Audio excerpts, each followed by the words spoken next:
When you think about businesses that are selling through the roof, like aloe or Skims, sure, you think about a great product, a cool brand, and brilliant marketing. But an often overlooked secret is actually the businesses behind the business, making selling, and for shoppers, buying, simple. For millions of businesses, that business is Shopify. Nobody does selling better than Shopify. With Shop Pay, that boosts conversions up to 50%, meaning way less carts are going abandoned and way more sales happening. So if you're into growing your business, your commerce platform better be ready to sell whatever your customers are scrolling or strolling on the web, in your store, in their feed, and everywhere in between. Businesses that sell more sell on Shopify. Upgrade your business and get the same checkout Skims uses. Sign up for your $1 per month trial period at shopify.com/Westwood1, all lowercase. Go to shopify.com/Westwood1 to upgrade your selling today. Shopify.com/Westwood1. You are listening to Heaving Bosoms, the podcast where two best friends recap romance novels while critiquing dick jokes and doing a big swoon. One love, what we love, do it out loud. Stack our shelves with the clinches out. Shout it from the rooftop, can you hear the sound? Yeah. Live your best life, love it out loud. Love it out loud. Hey HBs, I hope your tea is hot, your pages are crisp, and your body is hydrated. Seriously, where's your water? Go drink it. When we left off yesterday, Shannon had just set her relationship on fire in a misguided act of familial sacrifice. And then Will was deployed on a months-long secret mission. Everyone is lost and lonely and going through it. So let's jump back in and get to the HEA.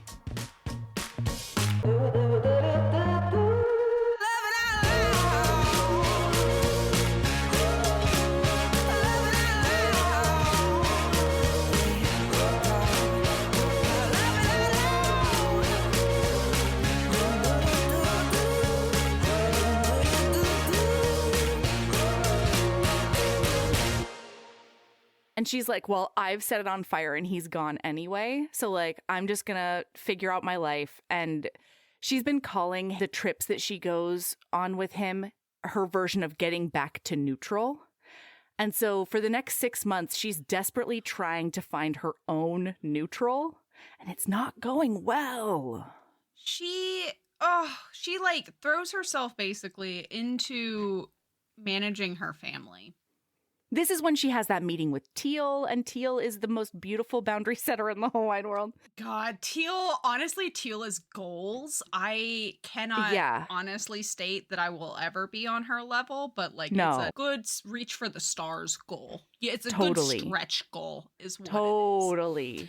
And she in her mind, there's a part of her that is like, I'm ready for him to be back in 6 months, because when 6 months hits and he's not back, she's like, oh shit. Oh, he's given up. I really did ruin it forever.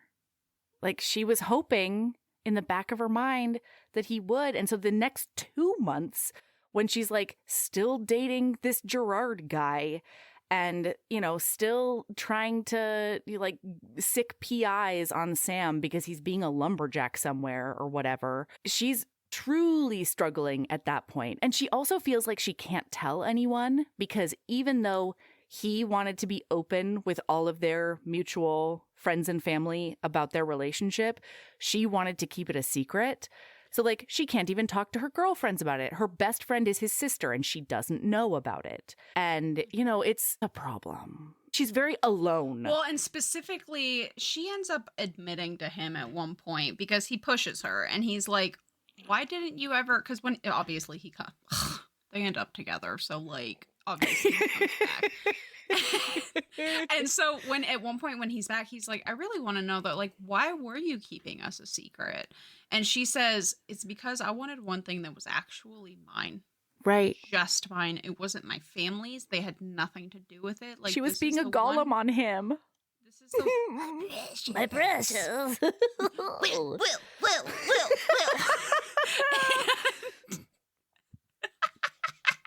I still can't believe that almost was not the embrace. Right? Jesus. Oh my God. So stupid. Anyway, so then he shows up at her door 8 months in to this, whatever. And he's like, who is this fucking man in your house who obviously like is very comfortable here? Well, and she leaves them alone in the living room for like half a second. And Gerard's like, so like, who are you? And he's like, I'm big bad. He uses actual terms, but he's like, I'm the big bad badass Navy SEAL commando war man that is here to fuck your girl. Yeah. And the guy's like, thank you for your service. It's time for me to go. Time for me to go. Is what Gerard says. Look at the time. Look, oh my God, I got a call. I have to go for a work. Goodbye, everyone.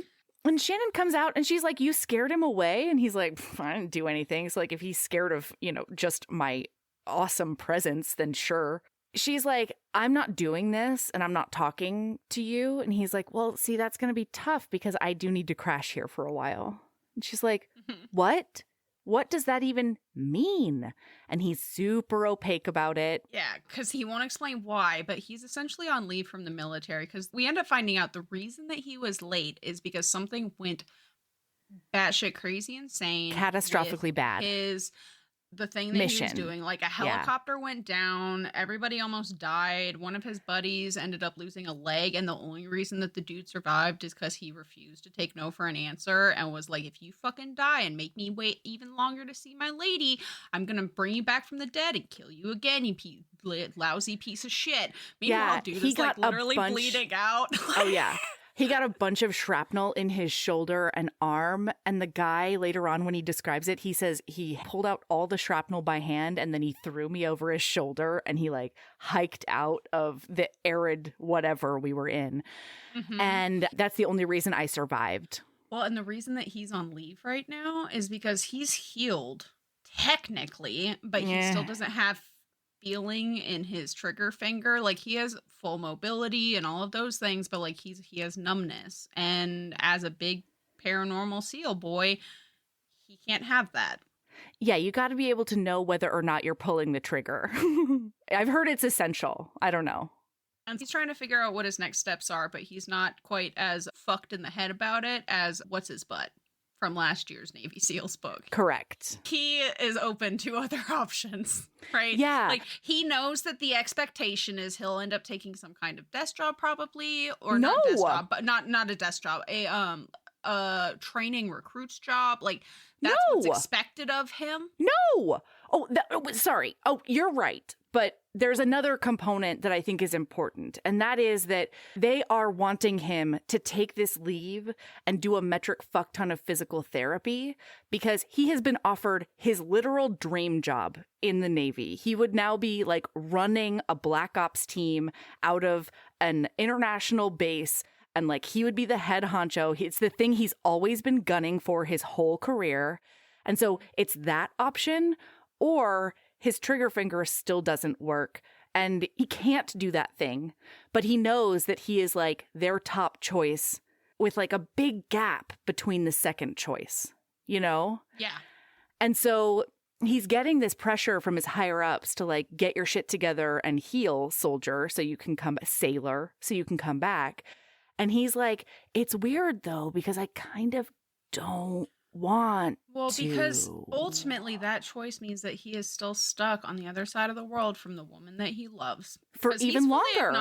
He's fully acknowledged that he's in love with this woman, and he does not like that. That doesn't sound like a great option because like, and it's so cute because Will, in this time period where he like stays at her house or whatever, he just like, he'll have dinner ready when she gets home, and he like gets up and goes to her spin classes with her and like does all this adorable stuff. And then he's like on the phone with his superior at one point being like, I don't want to tell him that like I really like making lasagna for my lady. Like I'm really happy just like doing this, having this very simple life stateside.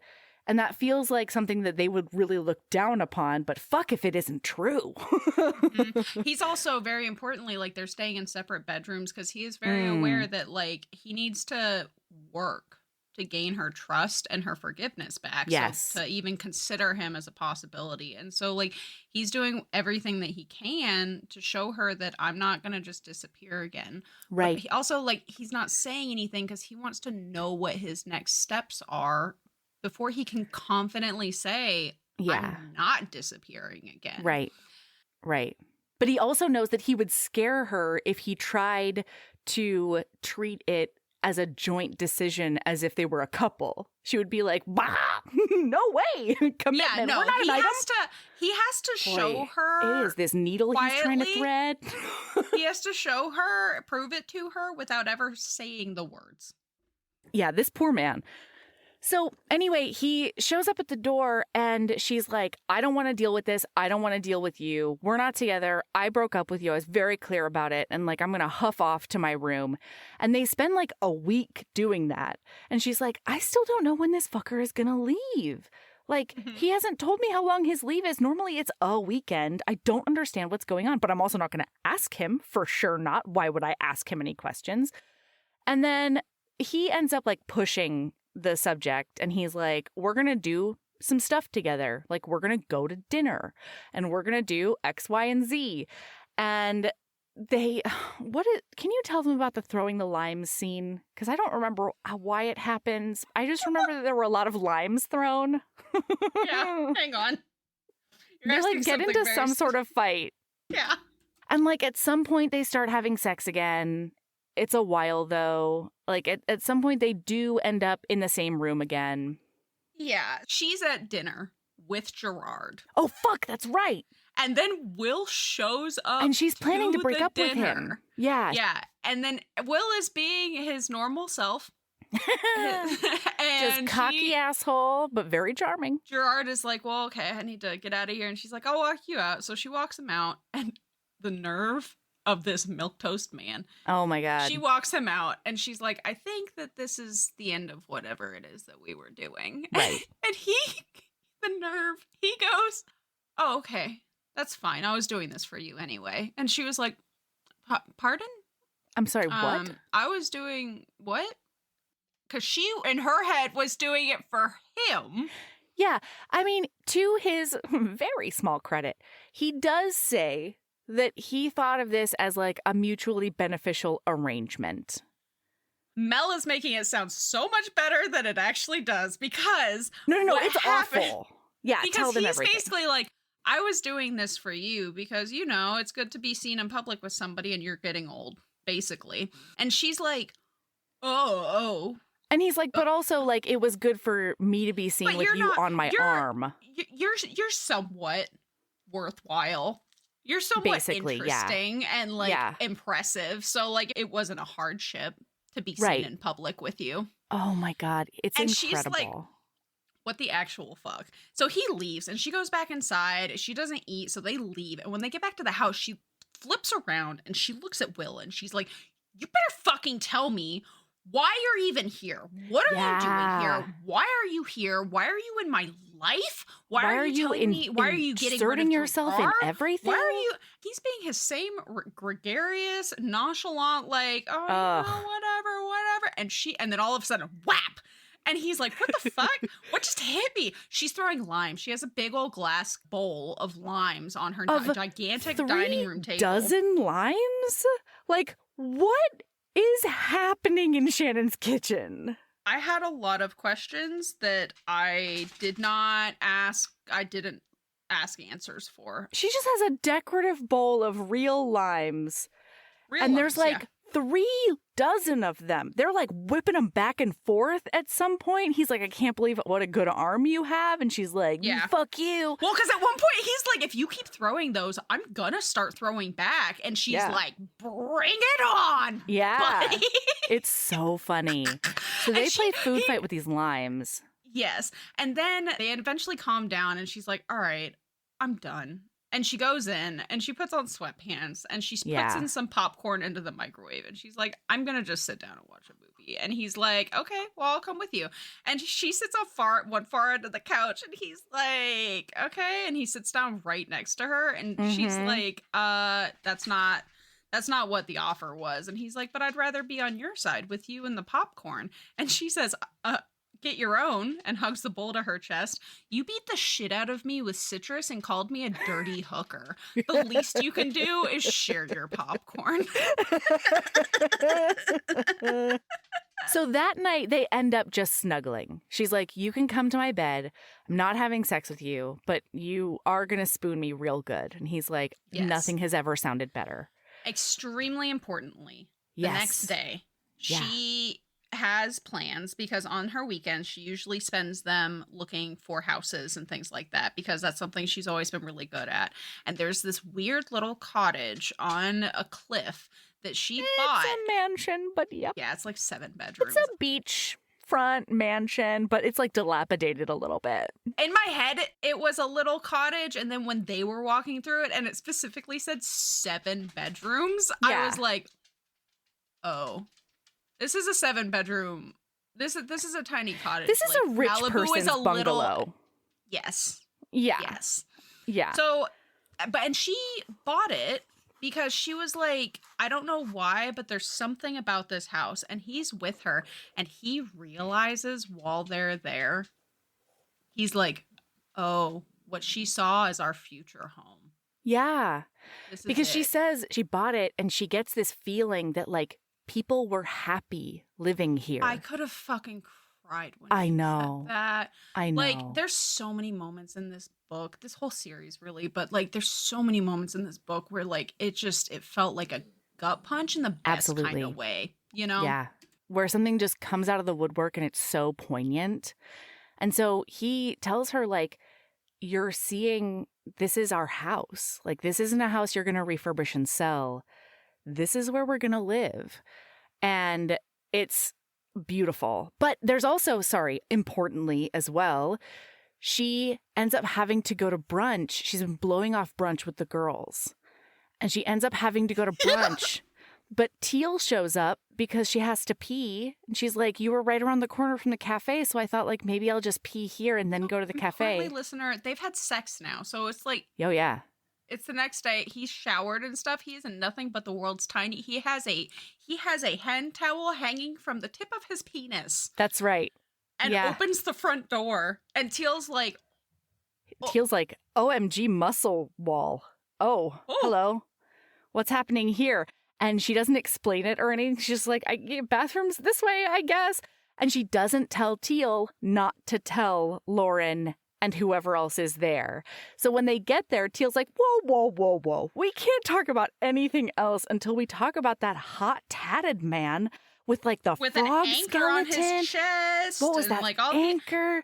And he was just like, and she literally stands up. Shannon almost slaps Teal across her beautiful. She jumps out of her chair and she's like, everybody's going to stop talking now. And Lauren is just like giving her this side eye, being like, I think I know what's going on. That's why he was acting so weird at Christmas. So just another really funny back and forth is at one point, he's like, what else do you collect? What do you mean? I shrugged. You've got lost causes and dilapidated homes, broken souls, everything purple, and the geodes. Oh, and gourmet salt. Oh, and vibrators. And the bracelets. Those fucking annoying little bracelets. She tossed her hair over her shoulder as she marched toward her apartment. Don't be rude, she said. You're one of my lost causes. It's so good. Love them. This episode brought to you by Progressive Insurance. Do you ever find yourself playing the budgeting game? Shifting a little money here, a little there, and hoping it all works out? Well, with the Name Your Price tool from Progressive, you can get a better budgeter and potentially lower your insurance bill too. You tell Progressive what you want to pay for car insurance, and they'll help find you options within your budget. Try it today at Progressive.com. Progressive Casualty Insurance Company and Affiliates. Price and coverage match limited by state law. Not available in all states.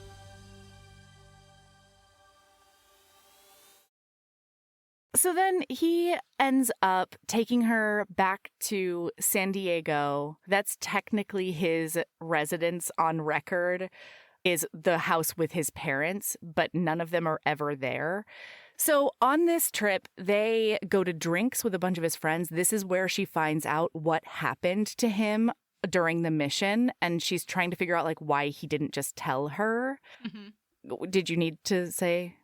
Just before. So the night that they're there, they end up having sex while they're in the house. And she's like, I can't believe that I'm fucking you in your childhood bedroom. And he's like, I mean, technically it's my house too. Because like I live here. Yeah. And also like I wasn't a kid in this house. Like this was like a later purchase or whatever. Yeah. And then at one point he goes down on her. And afterwards, Shannon, he sighed, his head resting on my thighs. I want you for a long time. A long fucking time. If you don't, I need you to lie to me because there's a real possibility that I'll cry right now if you say no. Oh. Can we talk about this when your face isn't between my legs? I raked my hands through his hair. And since when is crying a commando tactic? I didn't think you even had tear ducts. We can grow them on demand, and I can't imagine a better way to have a conversation with you. You are very amenable to most things when I'm licking your pussy. Yeah. This is very smart, actually. Yeah. Thank you very much. Honestly, this is the best time for you to be having a conversation because, like, you think I'm just out here making haphazard decisions. This is strategy. This is the commando tactic here is very strategically deciding when to tell you that. Mm-hmm. Like, I just laid my heart on your pussy. Right right on your dewy petals. Or whatever.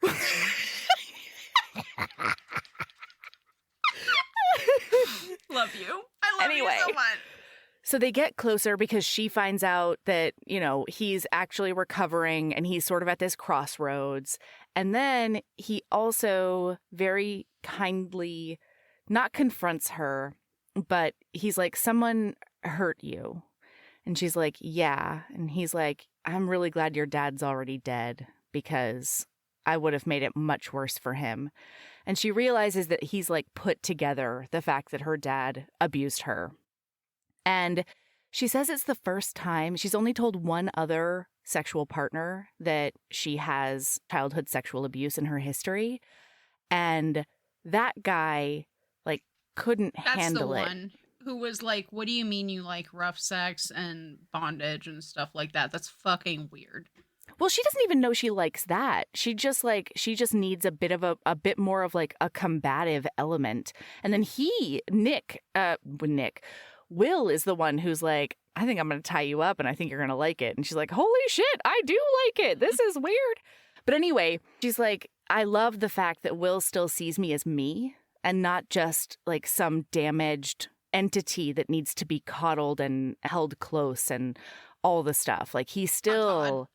Yeah, he still sees me. I am more than my history. I am more than my trauma. Like I am a person even beyond all of those things. Right. Which is just so important. Beautiful. So while they're there, she isn't even mad, really, that he's not the one who told her. She's mostly just like, why, like confused. Like, why wouldn't you tell me? And this is when he is like, I wanted to know what was coming next. I wanted some kind of plan. I know that you have a hard time with uncertainty.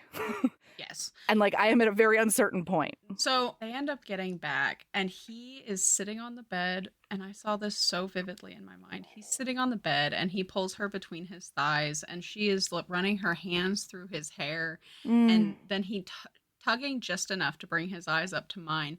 I have something to say to you, I said, and I expect you to listen. Yes, ma'am, he said, a smirk playing on his lips. I love you, I said.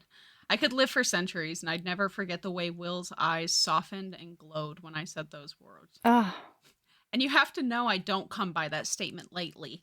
And, shut up, Will interjected. His hands raced up my body to cut my face. I love you too, and I'm not listening to any opening remarks or qualifications on the matter. You are my fire and ice, my calm and chaos, my everything, and I can't remember life before loving you. Now shut up and strip unless you want me ripping those clothes off. Oh, gorgeous. And then at one point he tells her, let me take care of you. Let me love you. Let me be yours. Yes. Oh, she says that. And he says, Shannon, you've always been mine. Are you sure I'm not too much for you? Oh. How could you ever be too much for me when I can't get enough of you? Oh, my God. Man, when this book turns, ooh, it turns swoony, okay? Ooh, boy. Yeah. So this is when the surprise wedding happens for Sam, and like it's a surprise to everybody. They went to a Christmas party at his house at the firehouse, and they ended up getting married. It was a marriage. It was a wedding ceremony. The entire time, Will is like, "What is he doing in a fucking red tux? What an ostentatious piece of shit!" And then he's like, "Oh, it's a wedding. Still an ostentatious piece of shit, but also like, all right, I guess I'll." But I'll like fair play, Yeah. Oh. Aaron is there, and Shannon and Aaron make eye contact and smile at each other for the first time in like ever. Yeah, it's kind of wild. Like, why now? Is it because you two are the only ones not married and in love now? Maybe it's because they've both been tamed a little bit. They've both learned that they are worth someone's love and affection, and that they can like really healthfully give that back to someone. Oh, and never mind. I don't want to have this conversation anymore. What? What did I do? What happened just now? We're all on our own little journeys, okay? Yes. Know that I love you and I support you. And I'm here anytime. Too. Okay. And if I said something that like hurt or whatever, just let me know. No, it's not you. Okay. I just you saying that just brought that into very glaring relief that that's exactly what's happening here, and that they're realizing that they are worth love without it being a transaction. It's yeah. It's fine. Woof. Okay? We're all okay over here. All right. Everything's fine over here at HBHQ. We're all just living our lives. Yeah, vibrations are set on fine. So okay. This was vibrations are set on everything's fine. And no, it's not like that dog fire meme. Okay, yes, I will be answering no more questions. Thank you so much. No, there will be no qualifications or further discussion over here. So after the wedding, it's super cute because they're like getting sexy times, and we go to a lot of weddings, don't we? He asked. He tossed me to the bed and stepped out of his shoes and trousers. It seems that we do, I said, scooting under the blankets. Will nestled beside me, his skin hot and his mouth urgent as he kissed my shoulder and neck. When are we going to our own? Oh, boy. His cock pressed against my thigh, eager for attention. Was that a proposal? I asked. Will laughed and positioned himself between my legs. He wasted no time bringing his tongue to my clit and spearing 2 fingers inside me, and I arched back with a loud moan. Oh, fuck, I cried. Fuck, yes, right there. He popped up, his head on my belly. See what I did there? He said, smirking. You said yes. Because he's a cocky little bastard, and I love him. It's really good. Yeah.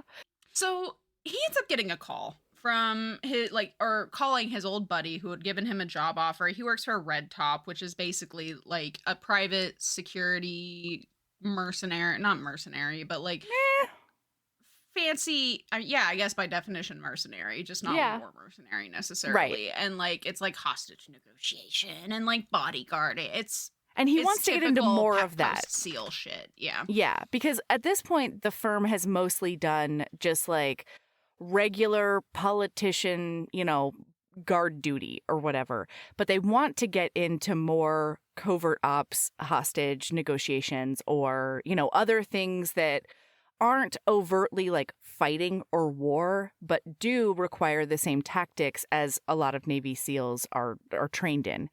And so he sort of wants to expand the company by bringing Will on as the overseer of that side of it. Mm-hmm. And that means that he could work remote, from anywhere.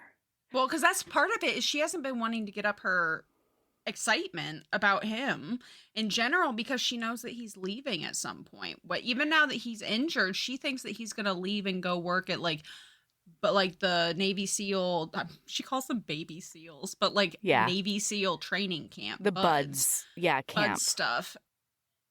Because he's told her he wants to end up back in San Diego at some point. Like, that's where he wants to settle. Except now everything's changed. Okay. So I fucked up. They look at that house now. Yeah, it's fine. Whatever. They've looked at it at one point, but now it's important because while they're in this house, he has the realization. He's like, oh, this is a forever home. Yeah. And he just says it. He doesn't even like hold on to it. He just says it out loud, puts it all out there. And she is so hesitant. She's like, are you sure about all this? I mean, don't even start with that shit, Peanut. I interrupted. I'm going to marry you so hard you won't remember your maiden name. I'm going to love you and protect you, and I'm going to put up with your brothers and the violent citrus throwing too. You better get used to it because I'm here to stay. And she says, your proposals are about as good as my compliments. And he's like, it's not like you want roses and champagne. It's true. It's just so cute. And then they're together forever. We jump forward 9 months. She is pregnant. She's so pregnant. Apparently his Navy SEAL frogman swimmers are just so powerful. He's got paranormal sperm. He even states he was like, oh yeah. Yeah, that's right. Such a bad dude. Like, I got you pregnant on birth control. That's right. Pregnant on birth control. Good reminder that birth control is only about 99% successful. And that's only if you use it exactly right. Okay, so the other thing that I want to highlight about their relationship and like the arc of their relationship overall is that we talked at the beginning about how he sort of just like wouldn't acknowledge boundaries. And he managed to chip away at her walls because he just like wouldn't not chip away, right? Yeah. And one of the things I really, really loved about this book is that by the time he comes back, those 8 months later, he's living in her house. He's trying to woo her. He's trying to show her that she needs care and likes being cared for and all of that. And he has this very specific internal monologue that talks about how even though he knows, like, he still thinks that her brothers are, like, kind of useless pieces of shit who should know how to take care of themselves better. Yeah, that never really changed. It never really changes, but he has noticed the ways that she has sort of taken that on board.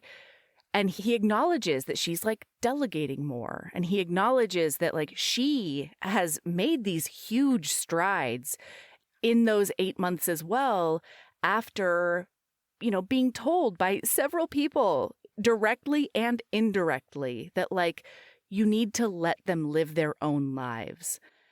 But at the same time, he is very clear that he knows that her family is the hard limit.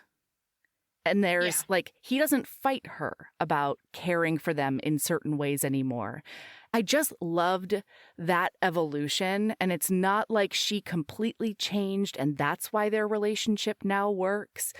It's like he acknowledges not only that this is a thing that will never change because it is a pillar of her identity. It might be the main pillar of her identity.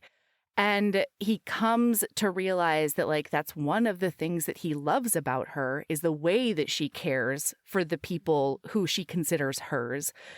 He also now respects that hard limit and, like, he manages to ingratiate himself into her life instead of asking her to upend everything in order to be with him.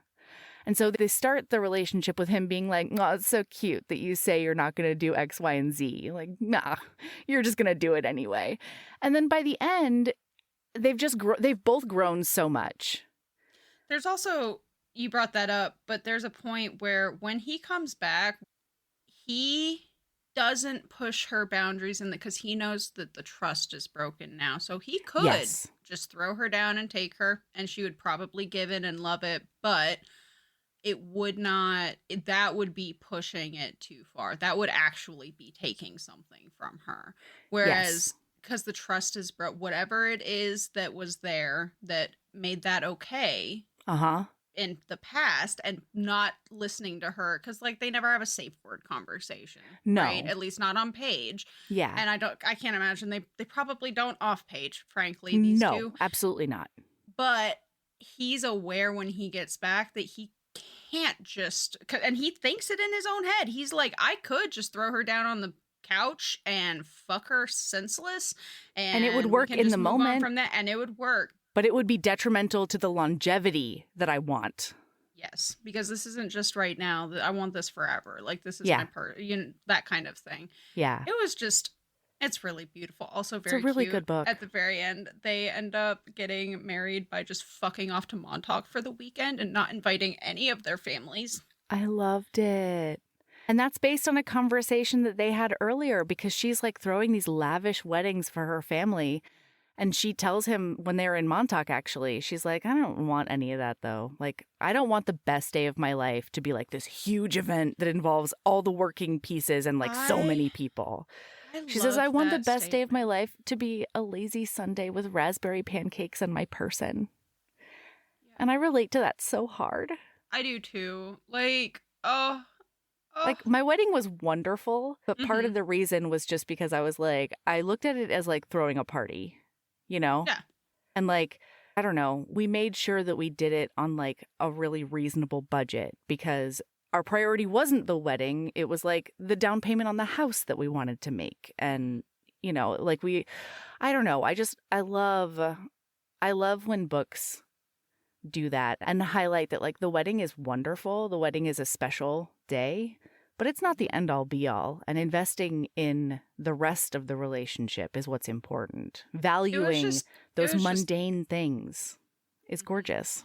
It was very cute because she's like, a secret weekend was the only way for us, because like their entire relationship for 18 months was secret. Like, it was a badly kept secret, but a secret nonetheless. But also, like, it's kind of its own covert op that they're doing together. Oh, it is! Oh, that's the shenanigan. Is them getting married. Is the wedding.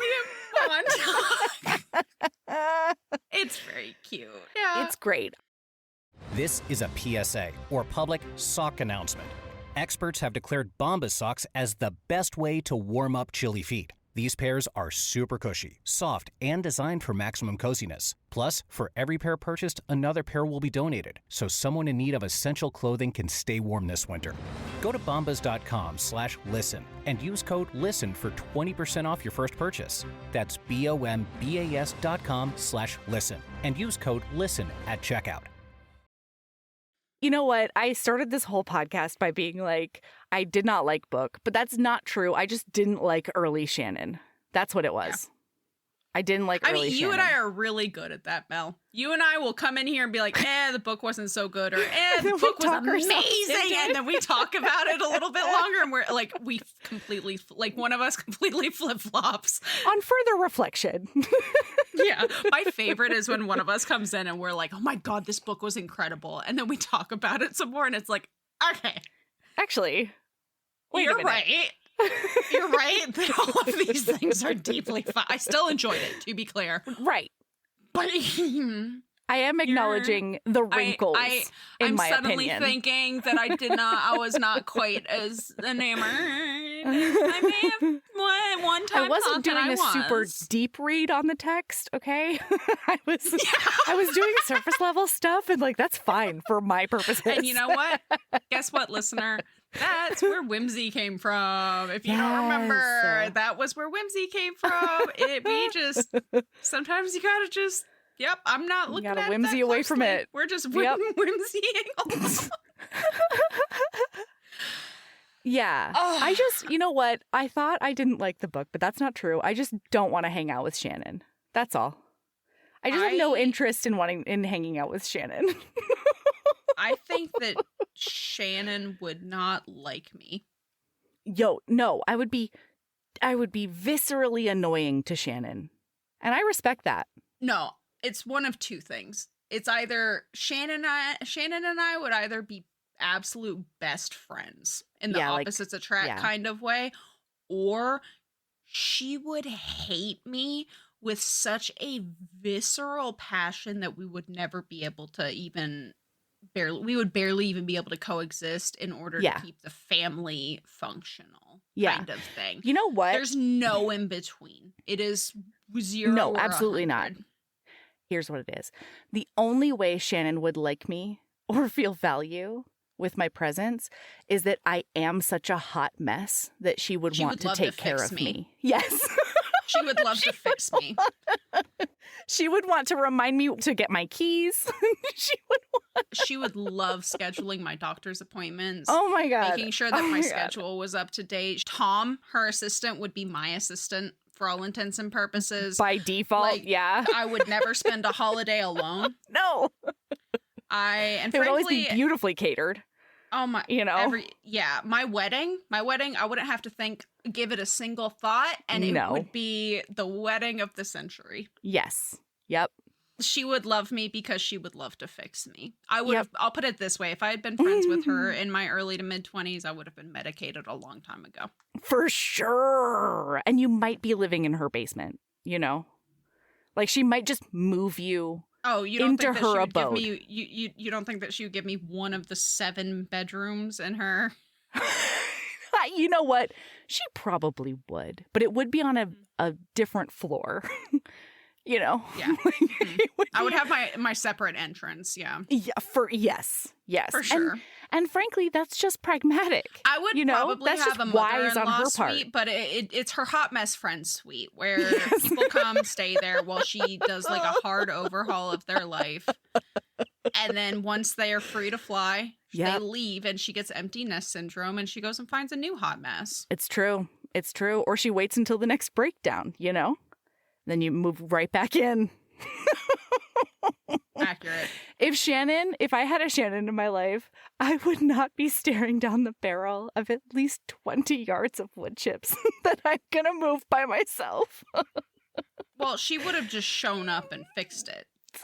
She would have hired somebody to deal with it. She would get me a tiny backhoe. You would have made a joking comment in a text message chain where you're like, oh man, what the hell do I do with these 20 Look what I did. Square yards of wood chips? And she'd be like, oh, ha, ha, ha, ha, ha.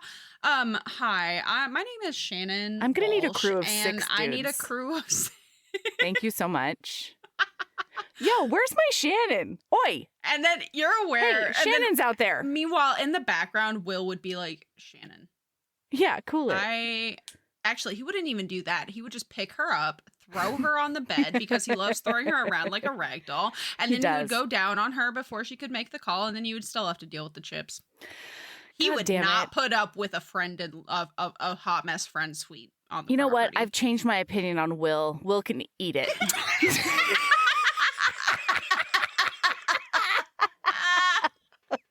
Will can take a long trace off a short bridge. Okay? A long trace off a short bridge. How dare he? How dare he make Shannon take care of herself? Let my rich type A friend fix things for me. God damn it. Okay? We're a package deal. Okay? Yeah, Will would hate me. Hey, are you rich? Do you want to take care of somebody? How many times can we just shout into the not void? We know it's not a void because we regularly get comments on episodes. Podcast at gmail.com. Let me know. Hey, are you a billionaire who doesn't know what to do with all of your billions of dollars? Do you need a charity? I will be your charity. Do you need a cause? Because I could be your cause. Oh, God. All right, Mel. What's your lady love? My lady love is wintertime press-on nails. I was waiting until we got off to beg that those are press-ons because I want the brand. I will send them to you because they are wonderful. I feel like I have it together. They look really natural, yeah. Part of that is because I file them down. I don't like them like as long as most people do because I can't function. I don't know how people with long nails like type on their phone or any. It's like wizardry, but I don't file them down very much. Like I got a shape that is good for that. Mm-hmm. It's like an oval or an almond or I don't know. Anyway, wintertime press-on nails. I feel like a lady who has her life together when I look at my hands. Okay. And that's kind of superpower. That's my favorite thing about right now. I'm growing my nails back out, which is why I like hyper noticed them. And I was like, wow, Melody's nails look really nice. Oh, I hope those are press-ons. Wintertime press-on nails is my lady love. I managed to get some that like actually fit the shape of my nail bed, which is really nice because sometimes that's the issue with why they don't stay on. That's the issue I run into. Yeah, mostly. I have like very curved nail beds and a lot of press-on nails just like don't do that. And it's a season where like they'll actually stay on my fingers for more than 2 hours, you know, because I'm not doing as much outside.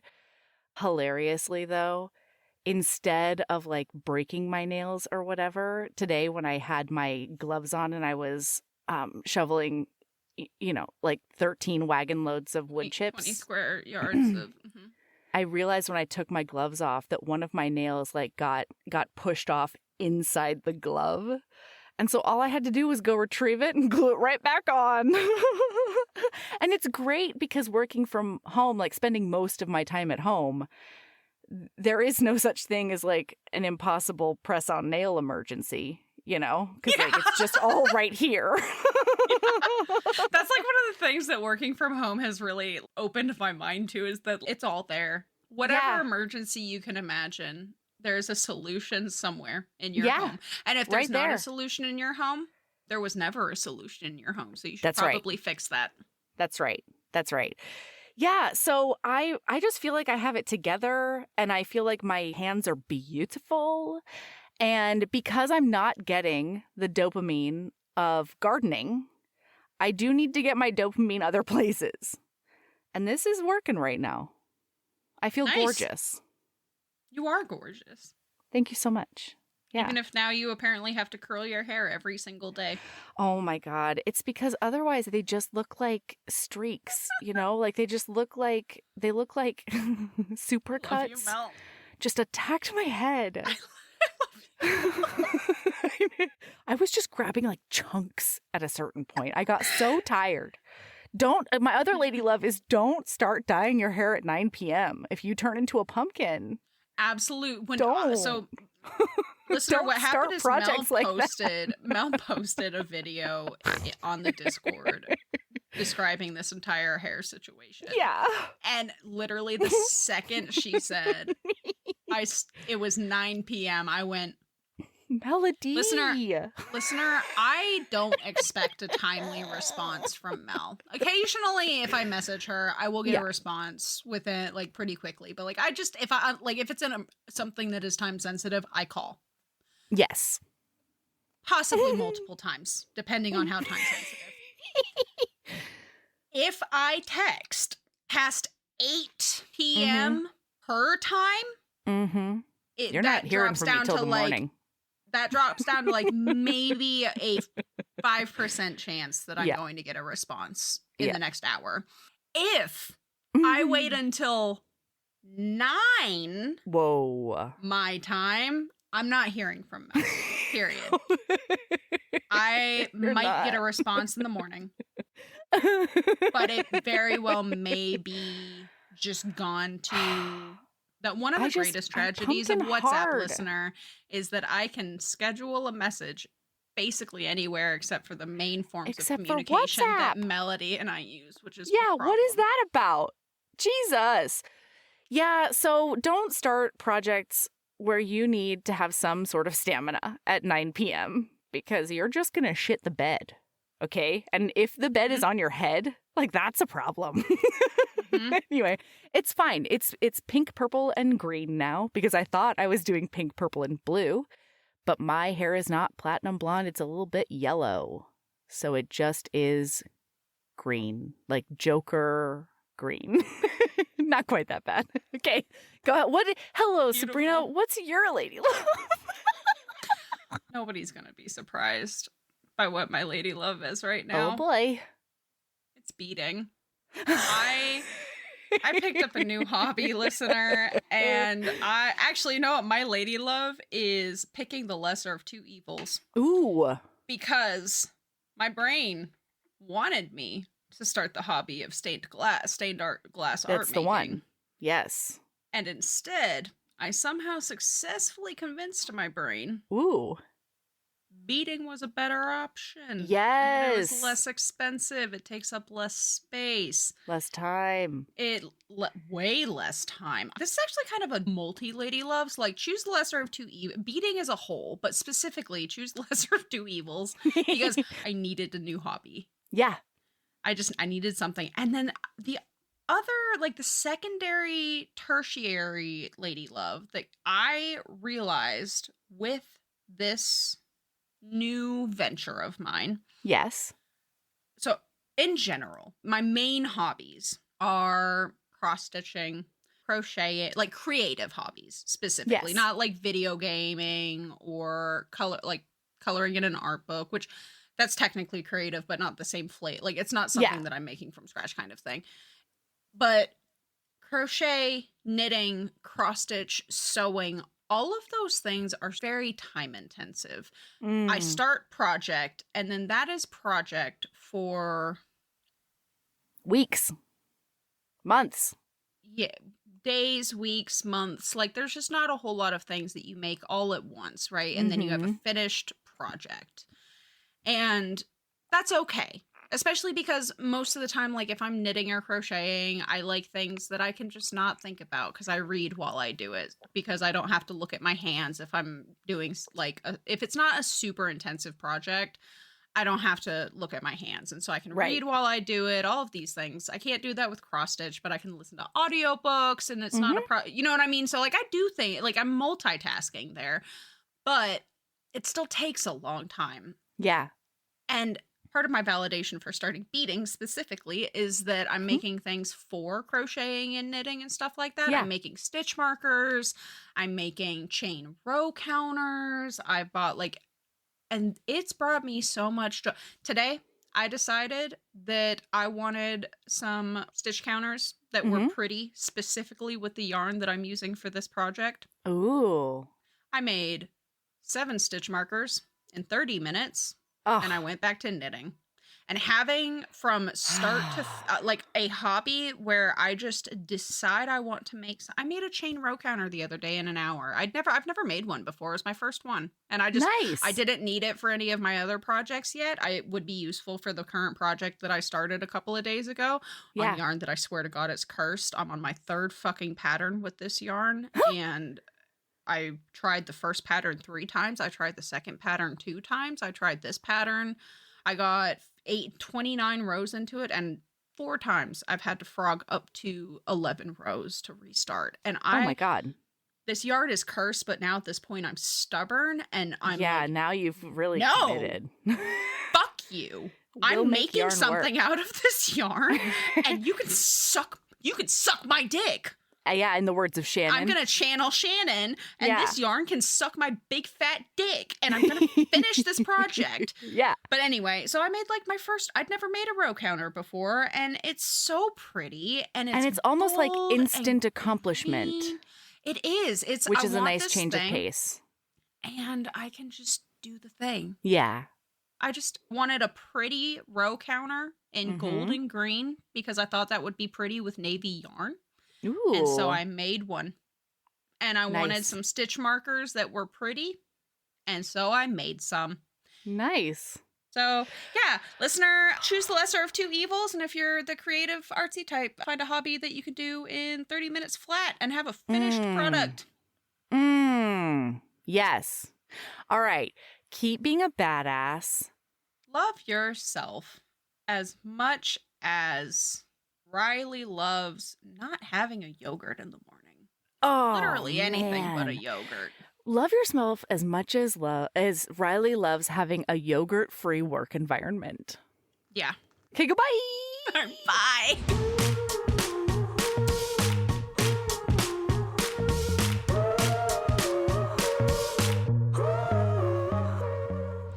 thank you for listening and hanging with us this week. We're so grateful for this wonderful community of romance lovers. Next week, we'll be back with the historical pirate romance, The Devil's Luck by Eris Adderley.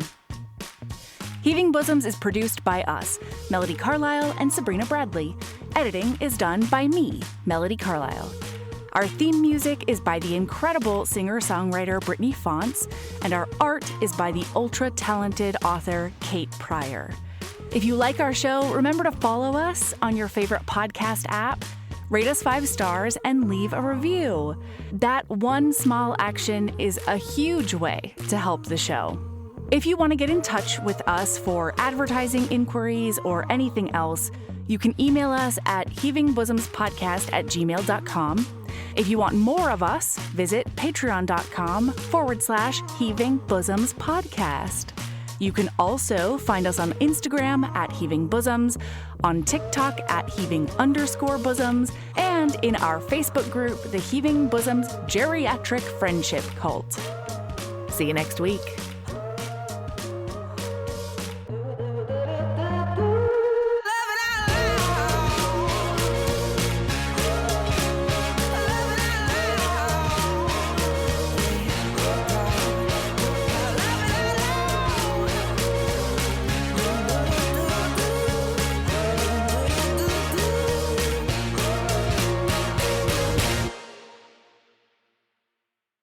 This is a PSA, or public sock announcement.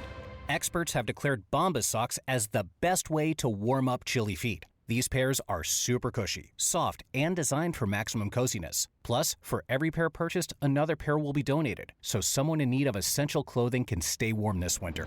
Go to bombas.com/listen and use code LISTEN for 20% off your first purchase. That's BOMBAS.com/listen and use code LISTEN at checkout.